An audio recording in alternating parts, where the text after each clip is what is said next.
দু-তিন দিনের মধ্যে ডুরান্টের জন্য অনুশীলন শুরু করে দেবে মোহনবাগান। আমরা জানি মোহনবাগানের দল গঠনের কাজ চলছে।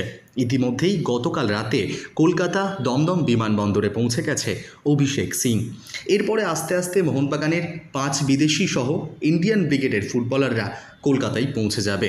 তবে কিছুদিন ধরে যে ফুটবলারকে নিয়ে দীর্ঘ চর্চা চলছিল, সেই রবসান রবিনো, তার কি আপডেট সেটাই এই ভিডিওতে আপনাদের সঙ্গে আলোচনা করব। রবসান রবিনো এই ফুটবলারের সঙ্গে প্রি কন্ট্যাক্ট করেছে মোহনবাগান। চূড়ান্ত চুক্তির কথা এখনই ভাবছে না মোহনবাগান সুপার জায়েন্ট। তার মানে যদি ইন্ডিয়াতে এই ফুটবলার খেলে তাহলে মোহনবাগান ছাড়া আর কোনো দলে খেলতে পারবে না রবসান। 31 আগস্ট পর্যন্ত ট্রান্সফার উইন্ডো খোলা রয়েছে, কিন্তু মোহনবাগান সুপার জায়েন্ট তাকিয়ে রয়েছে সুপ্রিম কোর্টের রায়ের দিকে। আইএসএল নিয়ে একটা টালমাটাল চলছে।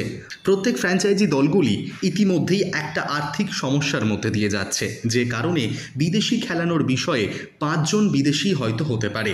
যদি এমনটাই হয় তাহলে রবসান রবিনো হয়তো সবুজ মেরুন জার্সি গায়ে নাও খেলতে পারে। পরিস্থিতি এমনই দিকে এগোচ্ছে, যে কারণে এই মুহূর্তে চূড়ান্ত চুক্তির কথা ভাবছে না মোহনবাগান সুপার জায়েন্ট।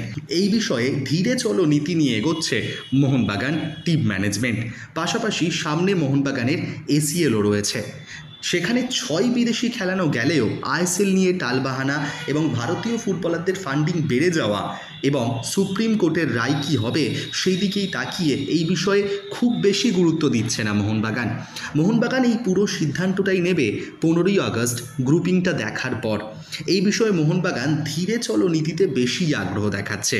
এবার শেষমেশ কী হয় সেদিকে থাকবে নজর। তার আগে রবসান রবিনো নিয়ে এটাই ছিল গুরুত্বপূর্ণ আপডেট।